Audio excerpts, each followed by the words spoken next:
십자가에서 우리가 죽는다라고 했을 때 한글 성경은 똑같이 죽음이라고 표현되어 있지만 바울 사도는 그것을 달리 표현을 했다고 했습니다. 그래서 세 단어를 썼죠. 아포스네코, 네크루, 사나투. 이거를 여러분들이 잘 아셔야 십자가에서 어떻게 죽는지 안다고 그랬어요. 어제 저녁에 뭘 하나를 강의를 더 하고 마쳤어야 되는데 그냥 성령께서 끌어가시는 대로 제가 그냥 가는 바람에 강의를 못했기 때문에 이 부분을 조금만 더 하고 넘어가겠습니다. 이 아포스네코라고 하는 말은 이미 너희들이 죽었다, 죽은 자다 라고 하는 것을 상기시켜주는, 너희들은 이미 죽었다고 했지 않느냐 이런 얘기예요. 네크루라고 하는 말은 그럼에도 불구하고 죽지 않은 부분들이 튀어 올라온다 그랬죠. 그때마다 죽이는 거예요. 그리고 사나투라고 하는 말은 어떤 말이냐면 이 과정이 지속되다가 보면 어느 한순간 내 자아가 십자가를 온전히 통과하는 시간과 날이 와요. 온전히 처리된, 완전히 죽어서 없어진 상태를 사나투라고 얘기합니다. 이거를 바울 사도가 가장 극명하게 잘 표현한 성경 구절이 있어요. 어디냐면 고린도 후서 다 펴보세요. 고린도 후서 4장.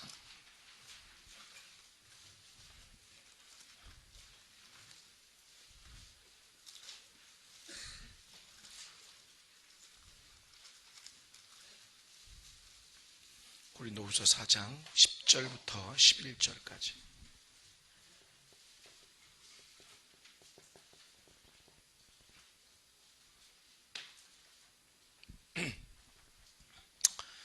같이 한번 읽겠습니다. 시작. 우리가 항상 예수의 죽음을 몸에 짊어짐은 예수의 생명이 또한 우리 몸에 나타나게 하려 함이라. 우리 살아있는 자가 항상 예수를 위하여 죽음에 넘겨짐은 예수의 생명이 또한 우리 죽을 육체에 나타나게 하려 함이니라. 아멘. 여러분 많이 읽어보신 구절이죠. 그죠? 알고 있는 구절이죠. 그런데 여기에 죽는다라고 하는 게 10절에 나오고 11절에 또 나오잖아요. 그죠? 그런데 여기에서 죽는다라고 하는 이 표현이 같은 표현이 아니에요.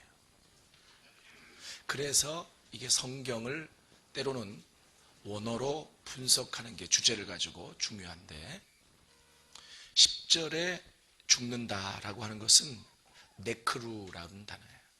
네크루에서 파생한 네크로시스. 그래서 어떤 의미냐면 10절을 읽으면 이런 거예요. 우리가 날마다 죽으려고 노력하는 이유는 예수의 생명이 우리 몸에 나타나게 하려 함이니라. 이렇게 해석해야 옳은 해석이에요. 이해되세요? 아시겠죠? 그러니까 잘 봐요. 완전히 죽지 않아도 내가 죽은 만큼 생명이 역사하고 드러난다 그랬잖아요. 그죠? 어제 그랬잖아요. 그 승리의 구심점으로 십자가 어제 배웠잖아요. 그죠? 뭐가 죽으면 뭐가 살아나고. 그죠? 그러니까 날마다 우리가 죽으려고 노력하는 것은, 그러니까 여러분 잘 보세요. 이게 십자가 컨퍼런스 갔더니 그 당시에는 은혜를 받았는데, 이게 어설프게 은혜 받으면 꼭 나오는 말이에요. 그 당시에는 은혜를 받았는데 세상에 내려가 보니까 하도기 목사가 좀 이상했던 것 같아. 이렇게 나오는 거죠. 네? 그리고 그때 분위기에 내가 뭔가 좀 노이로제 최면이 걸린 것 같아. 막 그때마다 성경을 펴보세요. 내 얘기인가 성경 얘기인가. 아시겠어요? 신앙은 날마다 죽는 거예요.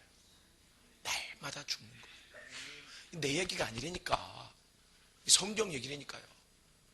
그러니까 어떤 사람이 성숙한 사람이냐, 어떤 사람이 그리스도 안에서 성숙한 사람이냐. 우리는요, 이 십자가, 내가 자꾸 우리는 하니까 우리 집사람이 여보 그 우리가 누구야? 여기서 말하는 우리는 십자가를 그래도 깨달으려고 노력하는 우리랍니다. 그러니까 이 우리는 말이죠, 이게 딱 보면은 뭐 은사가 있고 능력이 있고 다 중요해요. 그런데 날마다 십자가 앞에 죽으려고 노력하는 사람, 그래서 죽어지는 사람, 그래서 그 속에서 생명이 드러나는 사람, 이 사람들이 성숙한 사람들이에요. 이 성숙이 아닌 성숙은 오래 못 가요. 그러니까 여러분 착각하지 말 것은, 은사가 있고 은혜가 있으면 하나님 나름대로 써요. 은사대로, 은혜대로. 근데 사람들이 꼭 착각을 하더란 말이에요. 분명히 하나님 나를 통해서 역사하잖아. 나에게 은사가 있고 내가 보고 하나님이 깨닫게 해주시고, 그게 다가 아니라는 거죠. 그거는 기도하는 만큼, 참 하나님이 신실하셔서 기도하면 기도하는 만큼 기도의 능력을 주시고, 성경을 파고들면 성경을 파고드는 만큼 하나님 말씀의 은사 주시고 그래요. 근데 그게 다가 아니라고. 아시겠어요? 정말 성경을 깊게 깨닫고 하나님하고 깊게 교제해서 친밀감이 있는 사람들은 알아요.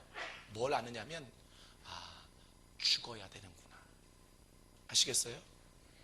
그러니까 제가 이렇게 얘기하면서도 저에게 모난 부분이 있어서 제가 마음 아픈 경우들이 많이 있는데, 그래서 저도 죽으려고 노력을 해요. 그런데 그렇게 노력하는 입장에서 보다 보니까 참, 이거 정말 죄송해요. 무언가 하나를 깨달았다고, 뭘 하나를 나한테 가지고 있다고 그게 다인 양 이렇게 활동하시는 분들이 많이 있어요. 그 은사가 있는 것 위에 하나님을 깊게 만나서 날마다 죽을 수 있다면 더 큰 역사가 일어나겠죠. 이해되세요? 그래서 바울 사도가 얘기하는 거예요. 그 10절에 봐요. 우리가 항상 예수의 죽음을 몸에 짊어짐은, 이 얘기는 무슨 말이냐면 이런 얘기예요. 날마다 내가 죽으려고, 여기서도 바울도 그랬네. 우리가 이랬으니까 우리. 그죠? 바울도 우리라 그랬잖아. 우리. 나 바울한테 배운 것 같아. 그러니까 우리는 그렇게 생각한다 이거죠. 네. 그래서 바울이 그랬어요. 우리가 날마다 죽으려고 노력하는 이유는 그랬어요. 여기서 우리는 어떤 우리인 줄 아세요? 그리스도인이에요. 그리스도인. 모든 그리스도인이에요. 바울과 특정의 무리 몇 사람이 아니라 모든 그리스도인들이 날마다 죽으려고 노력하는 것은 예수의 생명이 내 안에 드러나려 함이니라. 아시겠어요? 그런데 그렇게 하다 보면 11절에 우리 살아있는 자가 항상 예수를 위하여 죽음에 넘겨짐은, 이렇게 나와 있죠. 여기에 11절의 죽음은 사나투란 얘기예요. 그래서 사나투에서 파생된 사나토스라고 하는 단어인데, 이건 뭐냐면 생명의 종결로서의 죽음이에요. 마지막 단계.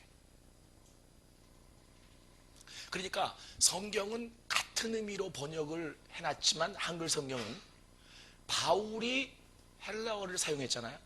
헬라어를 사용해서 말했을 때는 뭐냐면 이런 얘기예요. 잘 들어보세요. 이게 성경의 핵심이에요.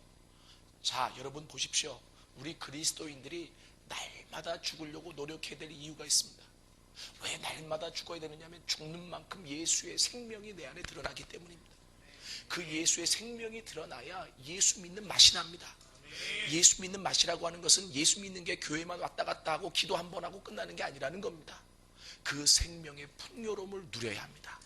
그런데 그렇게 날마다 죽으려고 노력하다 보면 어느 날 종결될 날이 와요. 이해되십니까? 끝장나는 날이 와요. 그게 바로 뭐냐면, 뭐 더 이상 죄를 안 짓는다 이런 의미가 아니고, 죄된 자가 십자가에 못 박혀져서 내가 재창조되는, 그때 뭐예요? 내 안에 생명의 풍성함이 누려지게 되는 거예요. 아시겠습니까? 어제 4가지 얘기했죠. 그 4가지가 죽기만 하면 다 누려지는 거야.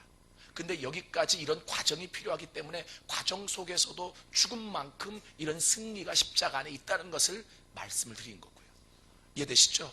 그런데 이 과정을 걸어가면서 어떤 사람은 한 번 뭘 죽여가지고 경험한 것이 십자가의 모든 것이라고 이야기하면 안 된다라고 하는 거죠. 아시겠어요? 정말 성숙한 사람이라면, 십자가에 대해서 아는 사람이라면 난 이렇게 좀 앞으로 행동하셨으면 좋겠어요. 첫 번째, 날마다 죽으려고 노력해야 돼요. 아시겠습니까? 그리고 어제도 얘기했지만 이상하게 나의 약점, 나의 연약한 부분을 집중적으로 하나님이 드러내시면 아프다고만 하지 말고 사인으로 받아들여라. 어떤 사인이냐? 십자가에 못 박아야 돼. 아시겠습니까? 그리고 세 번째 뭐냐면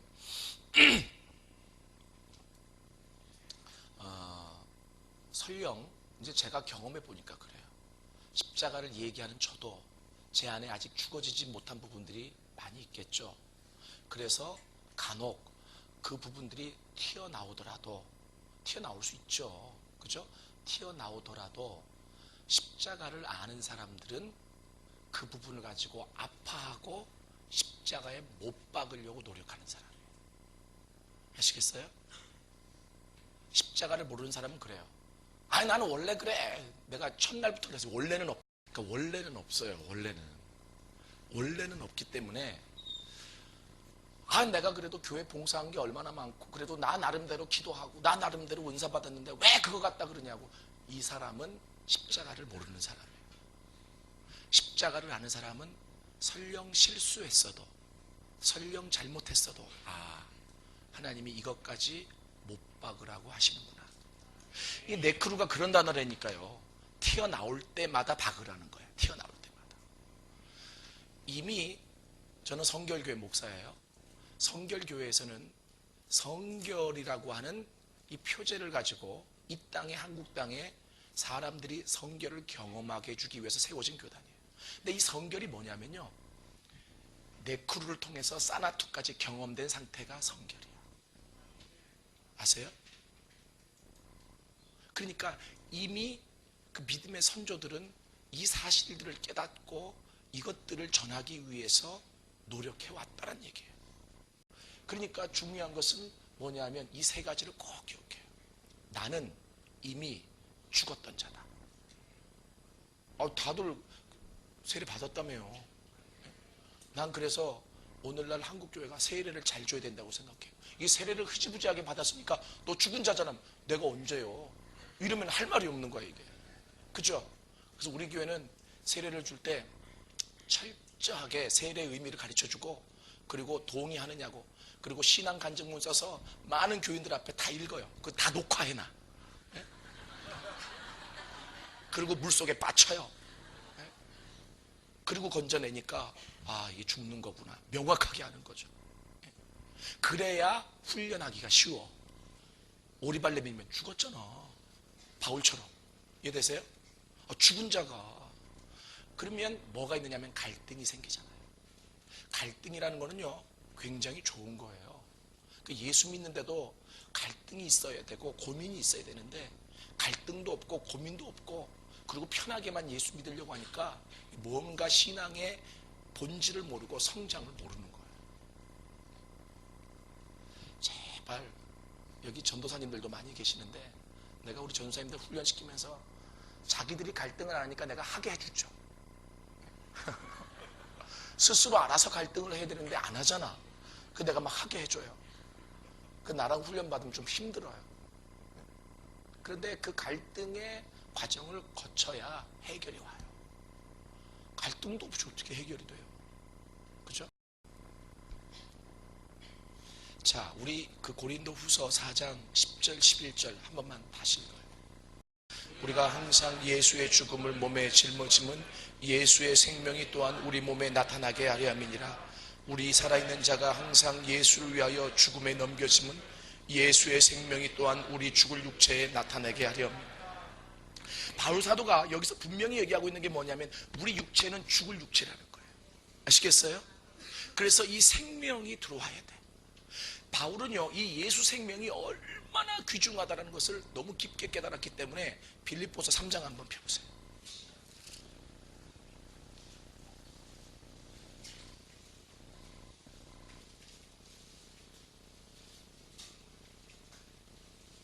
빌립보서 3장 7절부터 19절까지 같이 한번 읽겠어요.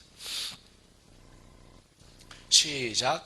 그러나 무엇이든지 내게 유익하던 것을 내가 그리스도를 위하여 다 해로 여길 뿐더러 또한 모든 것을 해로 여김은 내 주 그리스도 예수를 아는 지식이 가장 고상하기 때문이라. 내가 그를 위하여 모든 것을 잃어버리고 배설물로 여김은 그리스도를 얻고 그 안에서 발견되려 함이니 내가 가진 의는 율법에서 난 것이 아니요 오직 그리스도를 믿음으로 말미암은 것이니 곧 믿음으로 하나님께로부터 난 의라. 아멘.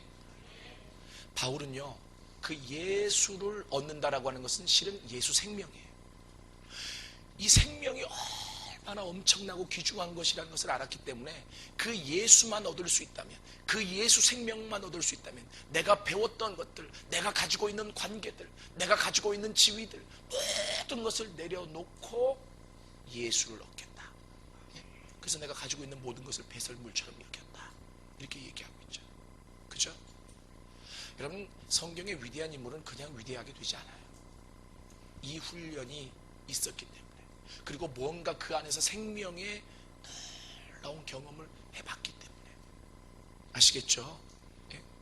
그래서 저는 여러분들이 결단해요.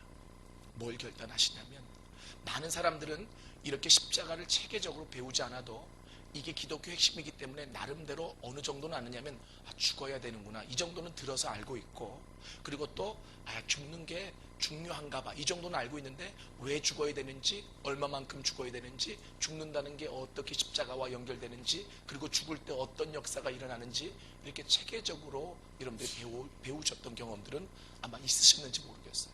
그래서 하나님이 이번 기회에 여러분들에게 정리해 주시는 거죠. 아시겠어요? 그러니까 이렇게 교만해서도 안 돼요. 뭐냐면 우리만 배워서가 아니라 여러분들은 체계적으로 배웠지만 이게 기독교의 기본 진리이기 때문에 체계적으로 배우지 않아도 어렴풋이 알고 따라가는 사람들이 많이 있어요. 그래서 어렴풋이 알고 따라가던 사람들이 이런 데 오면, 그래서 내가 그때 그랬었구나 라고 하는 것들을 알게 되는 거죠. 아시겠습니까? 그래서 이게 여러분 굉장히 중요하다라고 하는 사실을 굉장히 중요해요. 8번째 이 강의의 주제가 바로 뭐냐면 부활한 예수와 연합하라고 하는 거예요. 그리고 제가 마지막으로 강의할 내용은 9번째 뭐냐면 십자가와 열매예요. 실은 여러분, 사역을 하더라도 살아가더라도 그리스도인들은 이 십자가만 제대로 알면 가는 곳곳마다 열매가 맺혀져요. 정말이에요. 저희 교회를 개척해서 1년 만에 100명이 넘었다. 나 이게 자랑은 아니에요. 그런데 많은 사람들이 그것을 따라하려고 그래요. 그런데 내가 여기에서 특별하게 어떤 다른 기교를 가르쳐 드릴 수 있는 게 없어요. 그 과정이 있기까지 내가 십자가 안에서 얼마나 죽었는지는 관심이 없기 때문에. 이해되세요?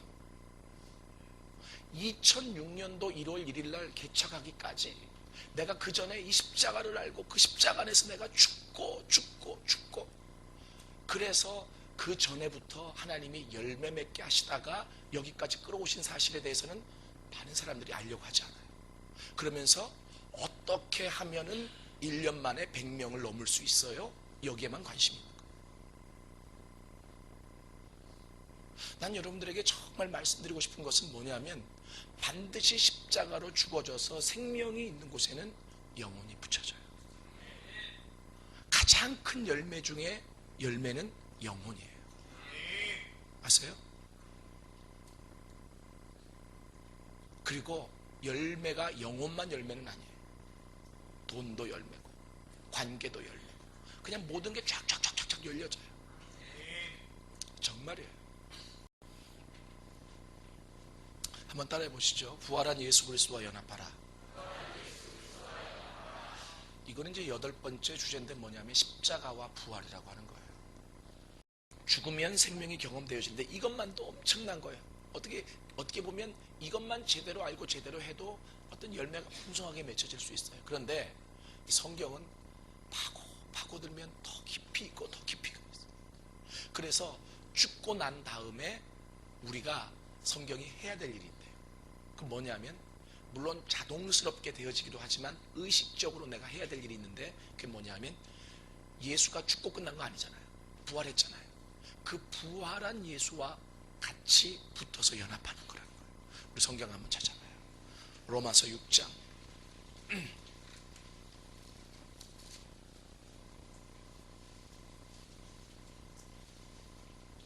로마서 6장 10절 11절.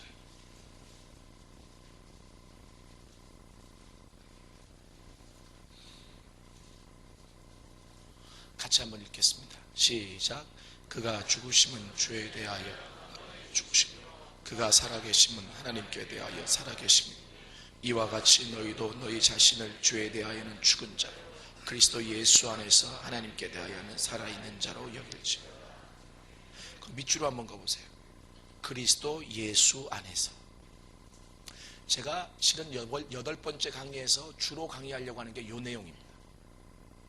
영어로 말하면 in Christ, 그리스도 예수 안에서. 거기 11절에 보면 이 바울 사도가 뭐라고 얘기하고 있느냐면요,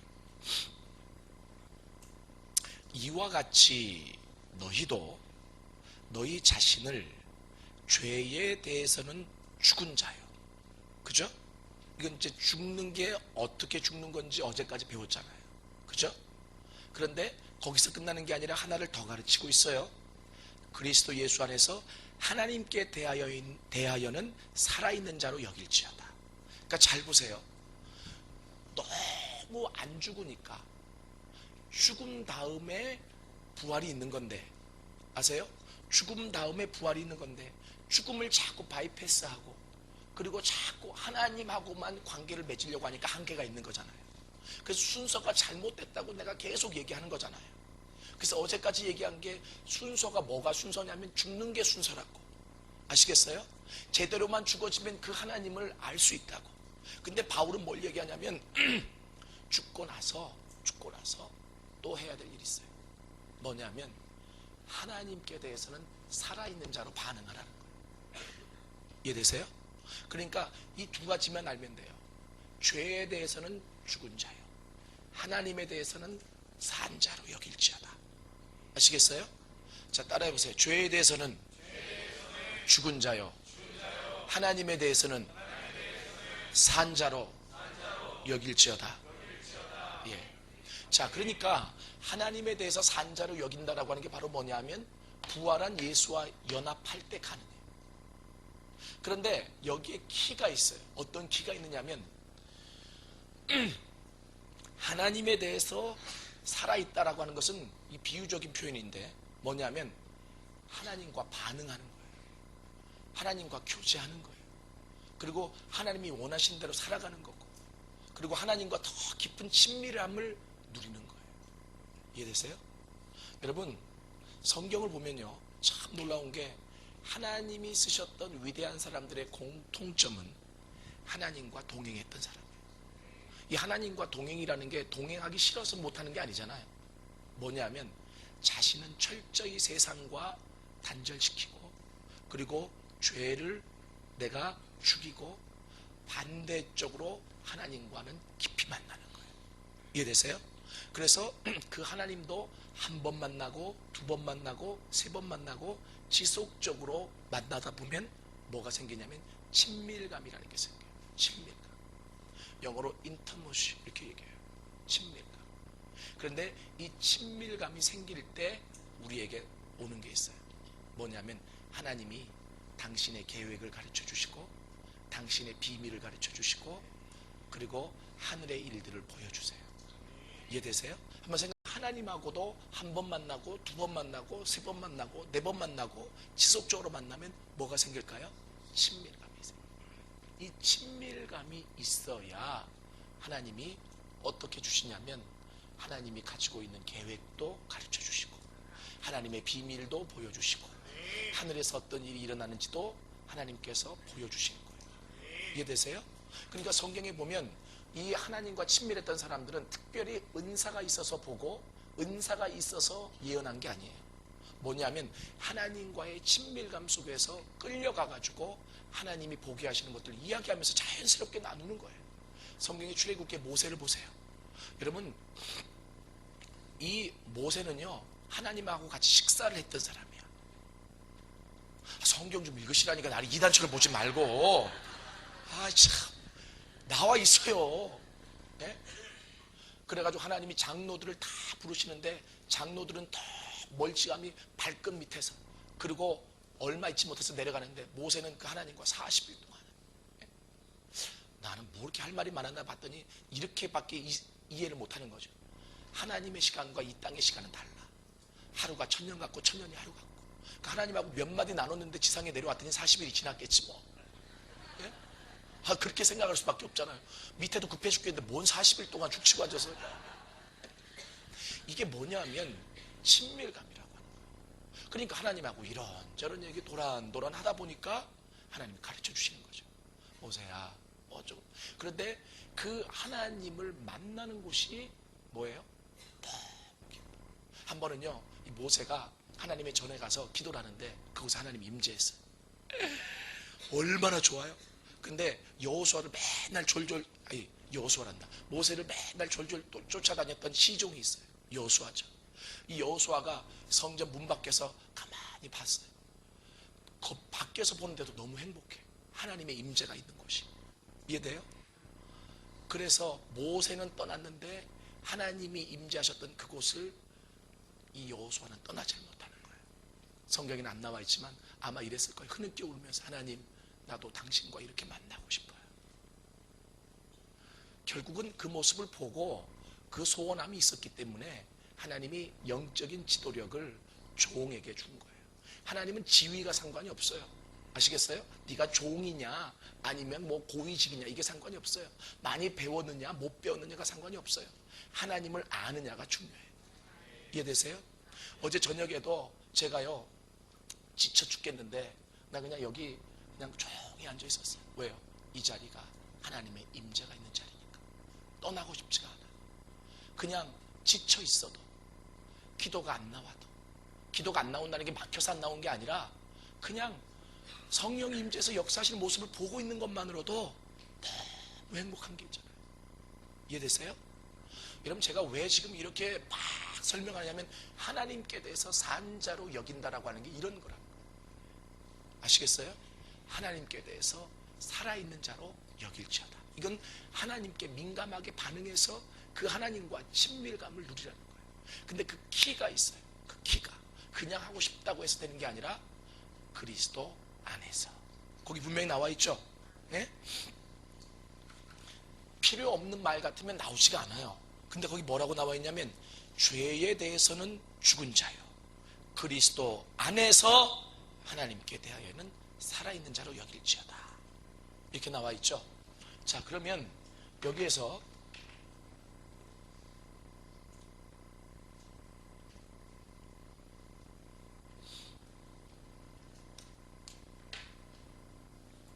내가 여기서 미리 얘기해요. 여러분들은 너무 지금 저한테 끌려오시기 때문에 이게 순서 있게 논리적으로 간다고 하니까 죽고 난 다음에 살아있는 것을 경험하는구나 이렇게 생각할 수 있는데, 분명히 얘기해요. 죄에 대해서 죽은 자요 하나님에 대해서 산 자로 여길지어다. 완전히 죽지 않아도 부분적으로 죽어질 수 있다 그랬죠. 그죠? 그러면 부분적으로 죽은 만큼 생명이 드러난다 그랬죠. 그러면 그 죽은 만큼 하나님께 대해서 반응할 수 있겠죠.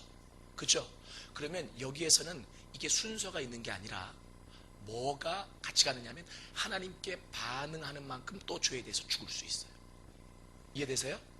그러니까 여기서는 요게 되어져야 요게 된다 이게 아니에요. 아시겠습니까? 왜냐하면 나는 이 자리에 오신 분들이 십자가 컨퍼런스로 오지 않으셨어도 이미 여러분의 신앙생활 안에서 나름대로 내가 이것은 하지 말아야지, 죽어야지 라고 생각했던 부분이 있다라고 믿어요. 그런데 그것들이 여기 와서 체계화가 된 것 뿐이죠. 아시겠어요?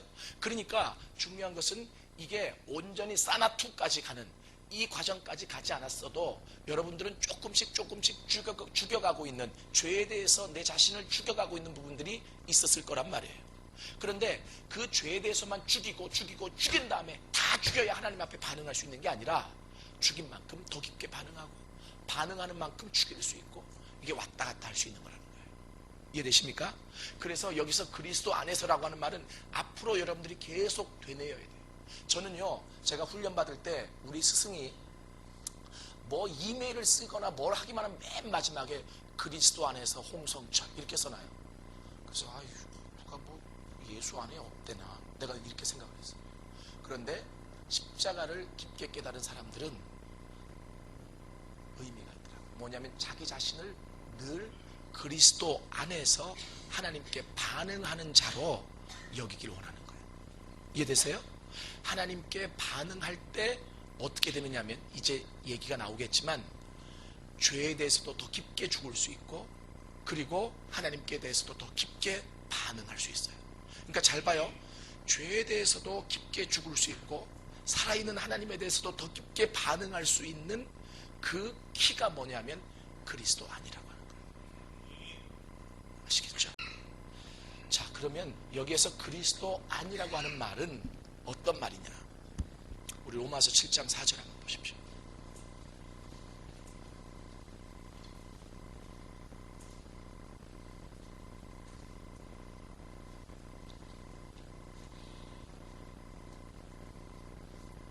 로마서 7장 4절 우리 같이 한번 읽겠습니다. 시작.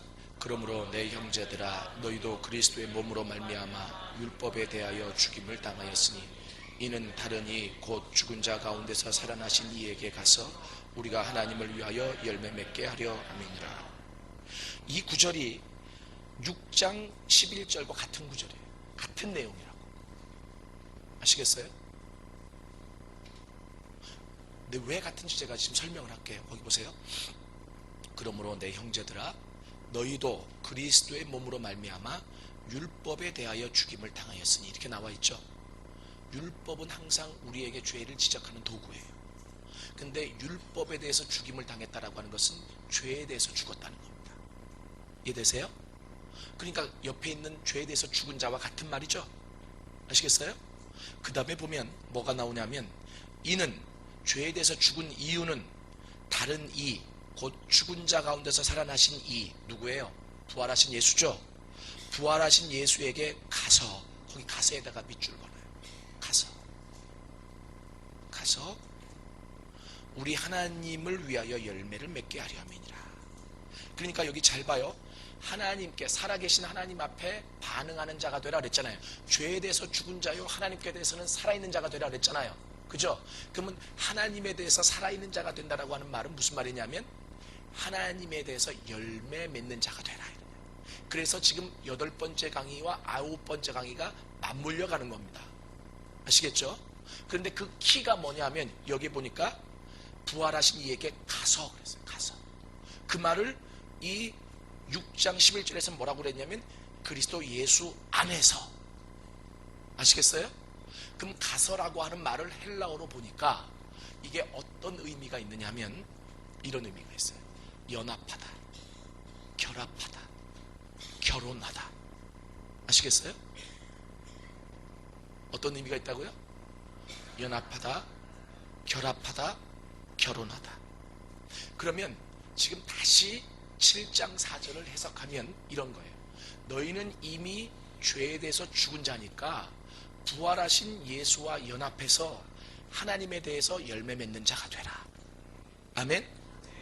아멘? 이게 굉장히 중요한 말이에요. 그래서 제가 지금 그리스도 예수 안에서라고 하는 말을 지금 여러분들에게 지금 풀려고 하는 거예요. 아시겠어요?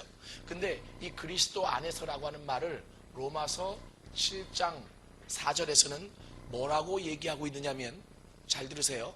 로마서 7장 4절에서는 뭐라고 얘기하고 있냐면 가서 이 말로 풀었어요. 그럼 이 가서라고 하는 말은 무슨 말이라고요? 연합하단 말이에요. 한마디로 얘기하면. 그래서 주제가 부활한 예수 그리스도와 연합하라는 거예요. 연합하라. 그러면 뭐가 된다고요? 하나님을 위하여 열매 맺게 돼요. 그러니까 잘 봐요. 십자가를 똑바로 알지 못하면 나름대로 인간적인 노력으로 어느 정도의 열매는 맺을 수 있지만 하나님이 원하시는 본질적인 열매는 맺지 못해요. 아시겠죠? 저는 오늘 이 자리에 계신 여러분들 한 180명 되시는 모든 분들이 열매 맺는 삶을 살기로 해요. 얼마나 신나는지 몰라. 아시겠어요? 뭔가 일을 해도 열매가 맺혀져야 신나지 않겠어요? 그죠? 네? 하나님 그렇게 하실 거예요. 성경이 있는 대로. 그래서 여기 보니까 가서라고 하는 말은 연합하다. 언제 열매가 맺혀지느냐? 부활한 예수와 하나로 연합되어질 때. 아시겠어요? 그래서 여기서도 마찬가지예요. 예수와 연합해야 된다. 부활한 예수와 연합해야 된다. 여러분 부활한 예수와 연합하십시오. 이게 이런 의미입니다 하고 할렐루야 그럼 여러분 아멘 할 거예요. 근데 그러고 끝내고 싶지 않다. 그러면 부활한 예수와 연합한다라고 하는 게 뭐냐 이거예요. 부활한 예수와 연합한다. 이 말이 어렵잖아요. 그죠? 물론 지금 계신 예수님은 죽으셨다가 살아나신 예수니까 그 예수가 부활한 예수겠고, 그 예수와 연합한다는 게 기도하는 거나 많은 사람들이 모르면 기도하는 거, 그리고 또 예배 드리는 거, 그냥 찬양하는 거 이렇게 생각한단 말이에요. 틀린 말은 아닌데 그렇다고 그렇게 정답도 아니에요. 아시겠어요? 안 하는 것보다는 100번 낫지만 그게 정답은 아니라는 거예요. 그러면 부활한 예수와 연합한다. 부활한 예수와 연합한다. 그것이 십자가와 부활의 의미예요. 아시겠어요? 죽고 난 다음에 해야 될 일이 있어.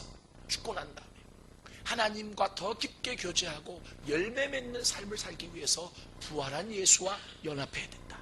여기까지는 아시겠죠? 예? 그러면 부활한 예수와 연합한다는 게 뭐예요? 그리스도 안에서. 그러니까 여러분 이렇게 하시면 돼요. 앞으로 여러분들의 인사가 그렇게 됐으면 좋겠어요. 그리스도 안에서. 그리스도 안에서. 이 말은 뭐냐면 부활한 예수와 연합하기 위해서. 연합하기 위해서. 이 말은 무슨 말이에요? 열매 맺기 위해서. 열매 맺기 위해서. 근데 열매를 맺기 위해서는 부활한 예수와 연합해야 된다는 거예요. 연합. 근데 연합이 뭐냐? 그걸 이제 설명할 거예요. 그 연합이라고 하는 것은 무슨 말이라고요? 그리스도 안에서라고 하는 말이야. 앞으로 무조건, 자 옆에 사람한테 얘기해 보세요. 그리스도 안에서 해보세요. 어쩌라고. 네? 그리스도 안에서 열매 맺읍시다. 좀 끝까지 해봐요. 다시 시작.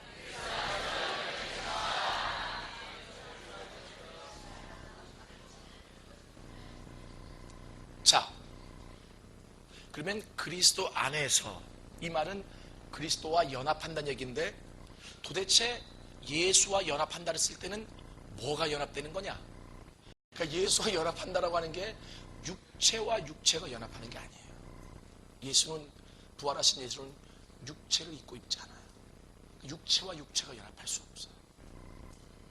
그러면 뭐가 연합해야 되느냐면 영과 영이 연합하는 거예요. 이게 어디에 나오냐면요, 고린도전서 6장 17절.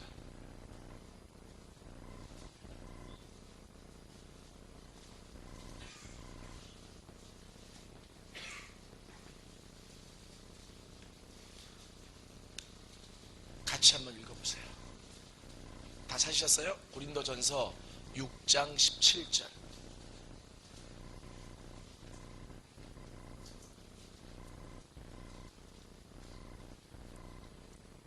같이 읽어요. 시작. 아멘. 저를 보세요. 저 한번 따라해 보세요. 주와 합하는 자는 한 영이니라. 아멘. 그러니까 여기서 주가 누구예요? 부활하신 예수야. 아시겠어요? 부활하신 예수와 합한다라고 하는 것은 연합이야. 그럼 뭐가 연합한 것이다 라고 하는 것을 이것도 누가 가르쳐 주냐면 바울이 가르쳐 줘요. 그러니까 신약 성경은요, 바울이 없으면 큰일 날 뻔했어. 그죠? 바울이 십자가를 얼마나 깊게 풀어놨는지 모르고. 주와 합하는 자는 한 영이니라. 그러면 예수의 영과 나의 영이 하나가 되는 것이 연합이라는 거예요. 이렇게 될 때 뭐가 생긴다고요? 열매가 맺어지는 거예요. 이해되십니까? 그러면 또 문제가 생기죠. 영을 본 사람 있어요?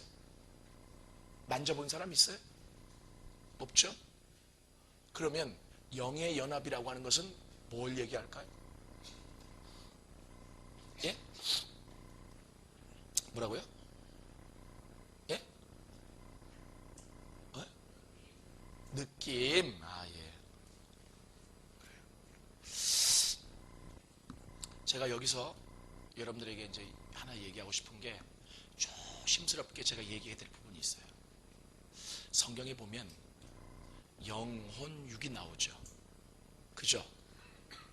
그런데 내가 미리 얘기하면 지금 미국에서는요, 사람을 영적인 존재, 혼적인 존재, 육적인 존재로 3분론법으로 나누지 않고 통합적으로 보는 경향이 많아요. 아세요?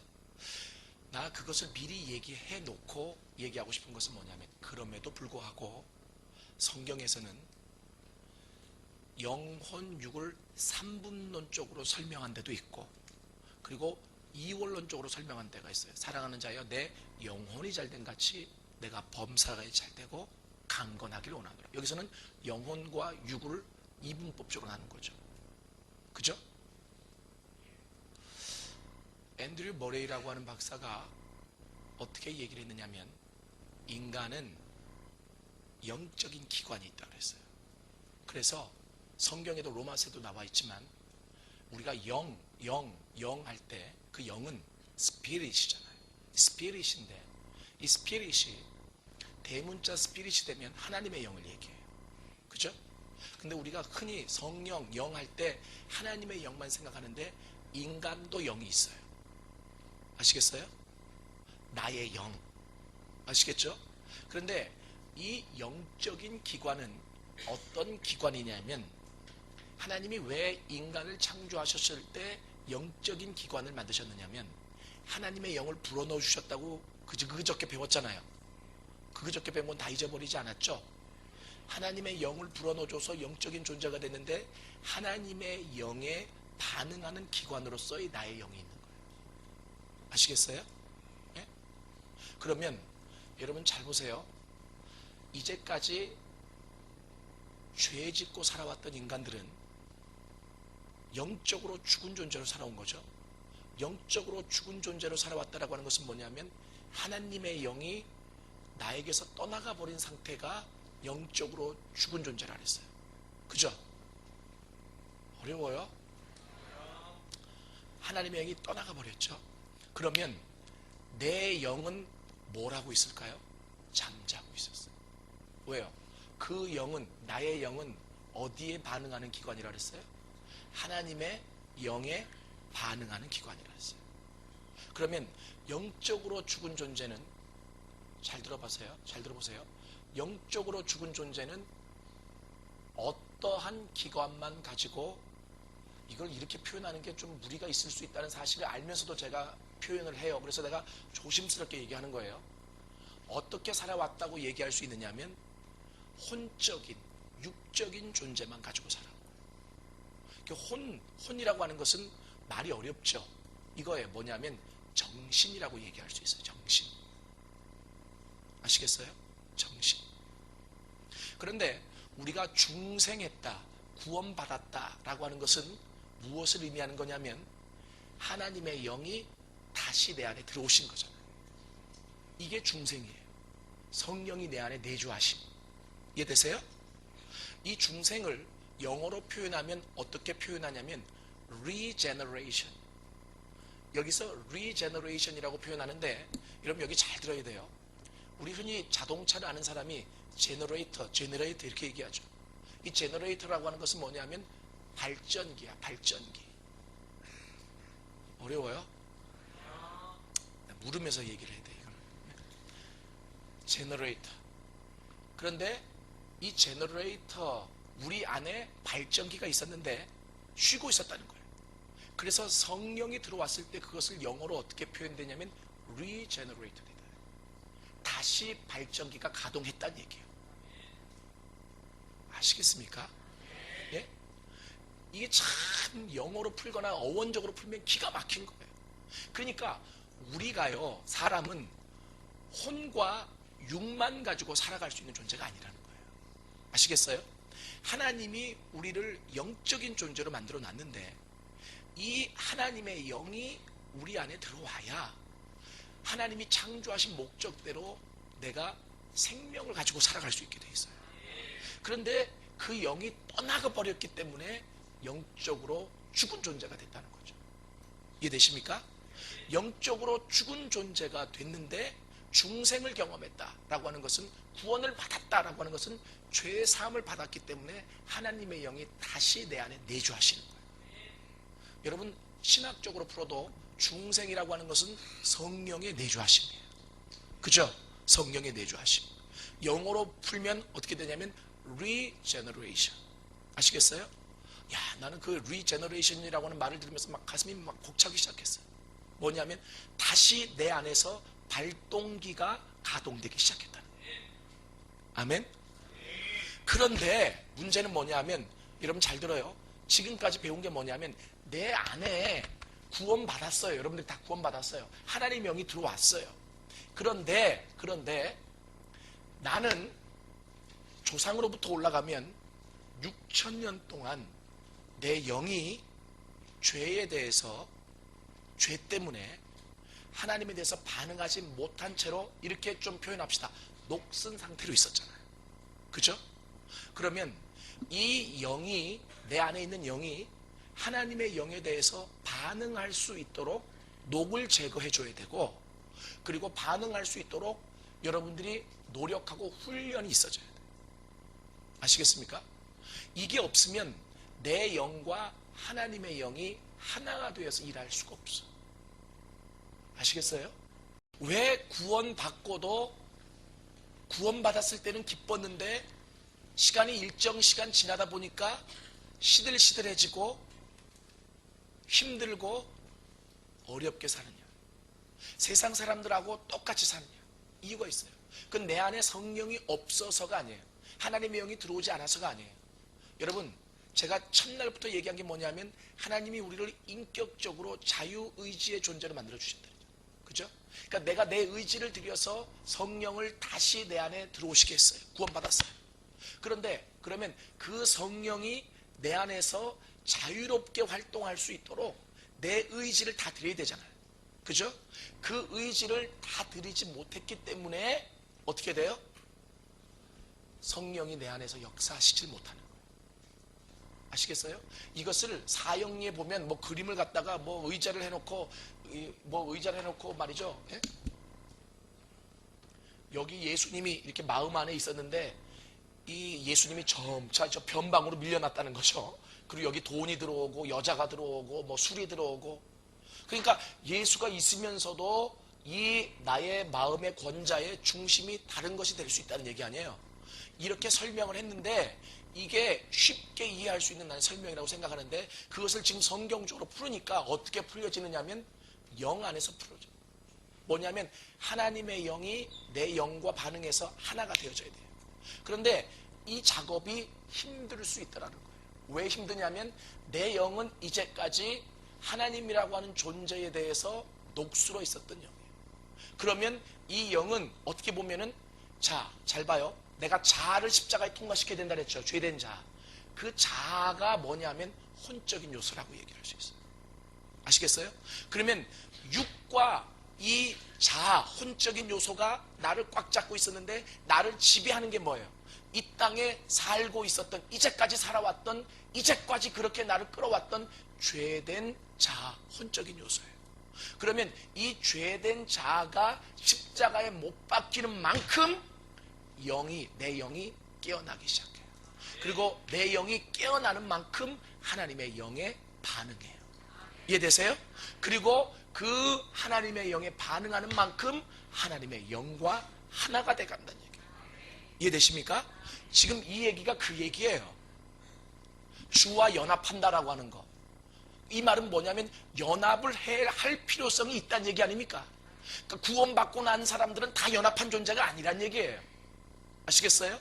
성령이 내 안에 들어오셨어도 내가 내 의지를 들여서 노력하지 않고 훈련되지 않으면 하나님의 영과 나의 영이 하나로 연합되지 못할 수도 있다는 얘기잖아요.